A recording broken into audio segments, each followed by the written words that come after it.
Et je pensais avec le Premier ministre et les membres du gouvernement ici présents et avec le vice-président de la Commission européenne, je remercie de sa présence, qu'il était important que nous puissions nous retrouver le plus rapidement possible après les annonces de la nuit dernière du président Trump, qui sont un choc pour le commerce international, pas simplement pour l'Union européenne, la France, mais au fond pour le bon fonctionnement du commerce. Et ceci implique évidemment une mobilisation française et européenne. Je le dis ici, mobilisation pour l'ensemble de notre territoire d'abord, parce que la liste qui est sortie hier soir est inquiétante pour plusieurs de nos territoires ultramarins, et elle supposera une mobilisation toute particulière du gouvernement et du monde économique pour être aux côtés. Je pense à La Réunion ou Saint-Pierre-et-Miquelon qui ont fait l'objet apparemment de tarifs exorbitants, et évidemment pour beaucoup de filières qui sont présentes autour de cette table et que vous représentez.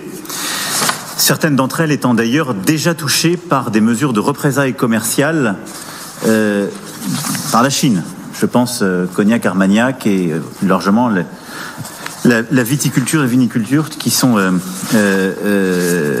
évidemment particulièrement touchées, que nous continuons d'accompagner. Et le voyage récent du ministre de l'Europe et des Affaires étrangères a permis d'ouvrir, je fais cette parenthèse, quelques premières voies.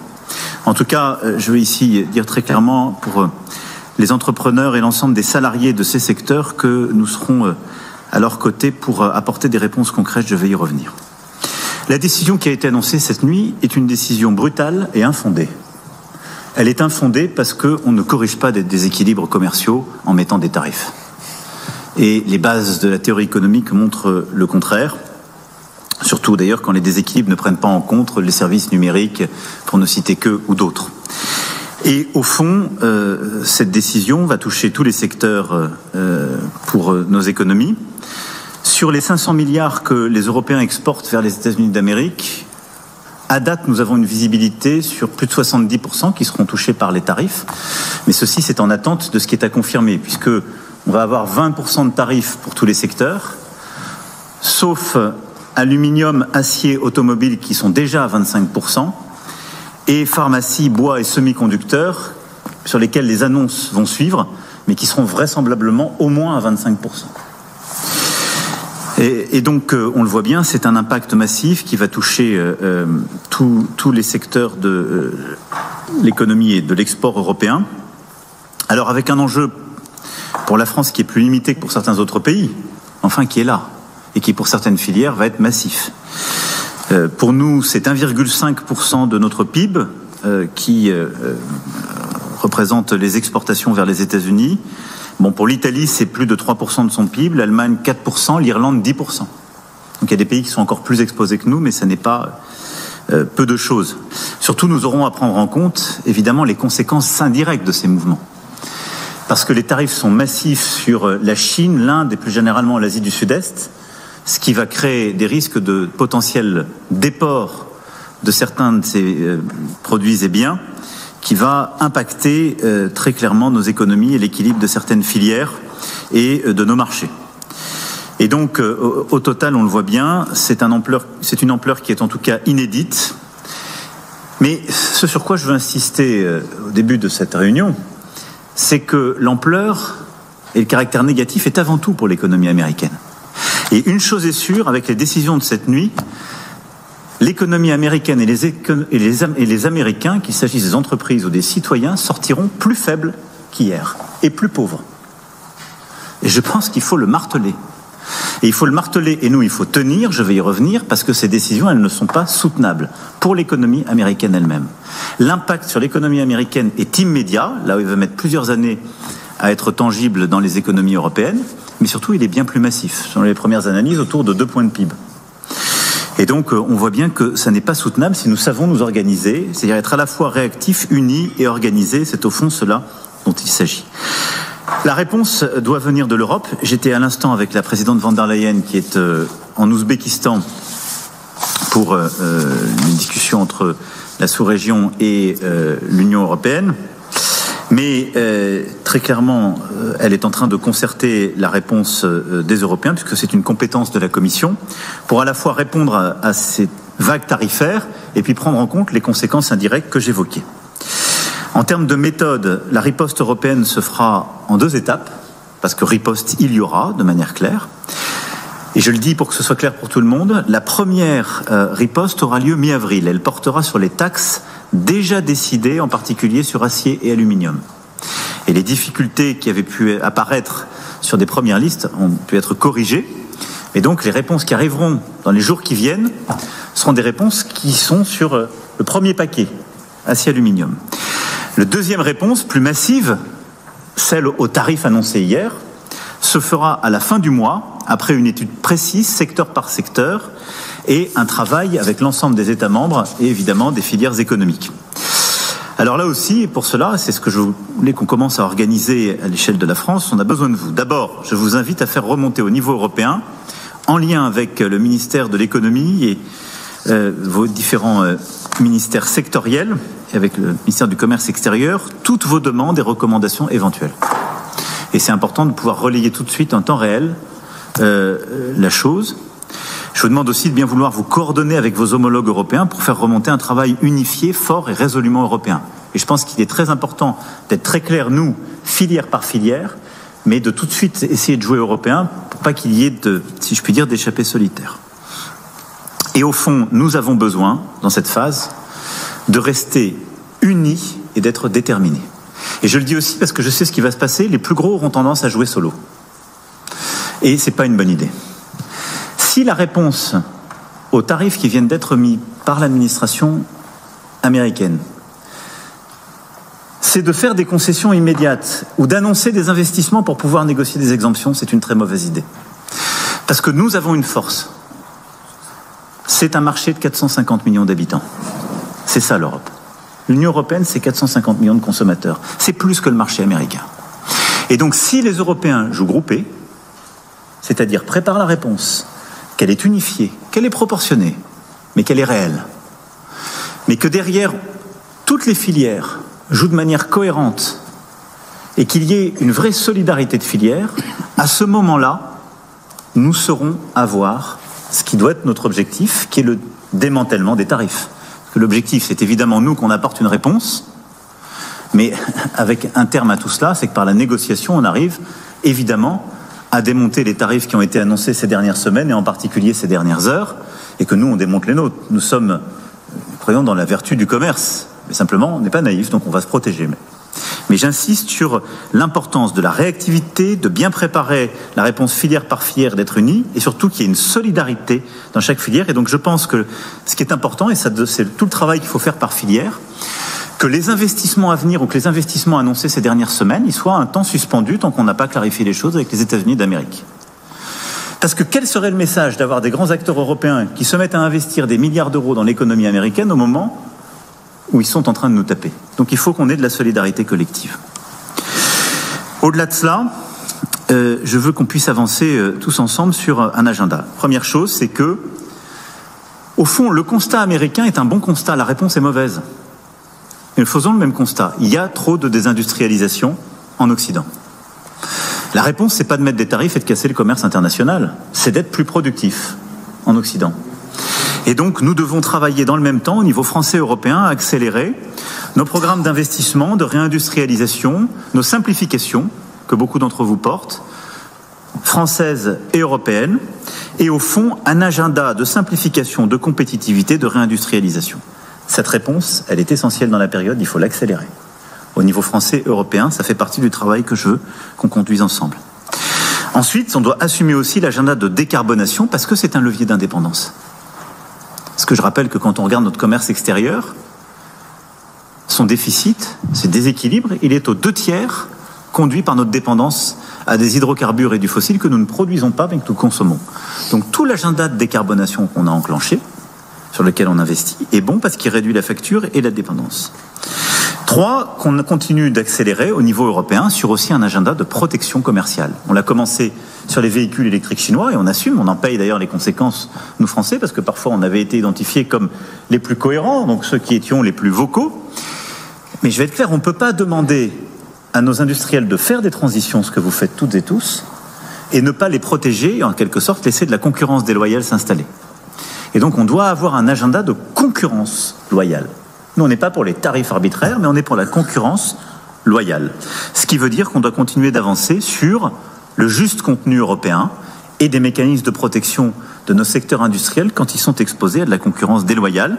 C'est ce que nous traiterons entre autres à l'occasion du Conseil présidentiel du commerce extérieur le 13 mai prochain. C'est aussi ce qui continuera d'alimenter les travaux que nous aurons à bâtir. Et puis je souhaite qu'avec vous, on puisse porter aussi des initiatives sectorielles au niveau européen sur cet agenda, parce que c'est secteur par secteur qu'il va falloir analyser les conséquences, en particulier indirectes, de ce qui vient de se passer. Sur beaucoup de secteurs, on va être confronté, je le disais il y a un instant, à des surcapacités sud-asiatiques qui, au fond, se voyant fermer le marché américain, en tout cas en prenant pour certains 30 à 40% de tarifs, vont rediriger leurs flux vers l'Europe. C'est pas forcément quelque chose qu'on voit tout de suite, sur lequel on est en train de se préparer, mais enfin, ce sont des mécanismes qui vont avoir sur certaines de nos filières, qui dans l'agroalimentaire, qui dans les services, des conséquences qui peuvent être massives. Et donc ça, je souhaite qu'on puisse le préparer avec vous. Enfin, le but de la discussion d'aujourd'hui, c'est d'avoir un premier échange. Tout ça va être ensuite travaillé très étroitement pour préparer cette réponse européenne. Comme l'a dit la présidente de la Commission européenne et le vice-président ici présent, rien n'est exclu. Et donc tous les instruments sont sur la table. Des réponses tarifaires pour faire face, l'activation de mécanismes qui sont en notre main, comme le mécanisme anti-coercition, la possibilité d'avoir des réponses sur les services numériques, où les États-Unis sont extrêmement bénéficiaires sur l'Europe, la possibilité de regarder aussi les mécanismes de financement de l'économie américaine. Il ne faut rien exclure à court terme, il faut faire ce qui est le plus efficace, le plus proportionné, mais qui, en tout cas, marque très clairement que nous sommes décidés à ne pas laisser faire, à ne pas avoir des filières qui sont victimes de ces tarifs, et donc à nous défendre et nous protéger. Voilà ce qui nourrit aujourd'hui nos réflexions après quelques heures et le travail que nous avons lancé avec le Premier ministre, les membres du gouvernement ici présents et en lien très étroit avec la Commission européenne, dont je le rappelle, c'est la compétence. Je ne serai pas plus long. Je vais maintenant proposer qu'il y ait peut-être une expression du Premier ministre, il a des choses à rajouter, et du commissaire, qu'on ait ensuite peut-être l'expression de toutes celles et ceux qui veulent ici porter des points particuliers, et qu'ensuite les ministres puissent revenir sur chacun de ces points. Rien à rajouter, sauf 2 phrases, et encore qui ne sont pas un ajout. Premier de ces constats, c'est pas seulement une atteinte au principe du commerce international. C'est une atteinte à l'idée que nous nous faisions de notre alliance avec les États-Unis et une atteinte à l'idée que nous nous faisions de la stabilité du monde, en tout cas occidental. Les 2 conséquences, vous avez évoqué les conséquences, les 2 conséquences sont extrêmement impressionnantes. Et si on se projette à moyen terme, c'est un changement assez important de l'équilibre du monde. Et puis, deuxième observation, nous avons dans cet agenda, en effet, des responsabilités françaises, nationales. Vous avez évoqué la simplification, vous avez évoqué l'allègement d'un certain nombre de charges de type introductif, vous l'avez compris, du président de la République, puis le Premier ministre qui prend la parole, et puis après il y aura des échanges avec donc les filières qui sont impactées par les droits de douane décidés hier par Donald Trump. Vous l'avez entendu, le chef de l'État est resté extrêmement ferme, il ne veut pas faiblir face à Donald Trump, il faut se défendre et se protéger, riposte il y aura, a promis le président de la République. Elle se fera en 2 étapes à la mi-avril avec une première liste qui sera dévoilée pour contrer les droits de douane sur l'aluminium et l'acier, et une deuxième sera dévoilée fin avril pour répliquer à ce qui a été annoncé hier par le président de la République.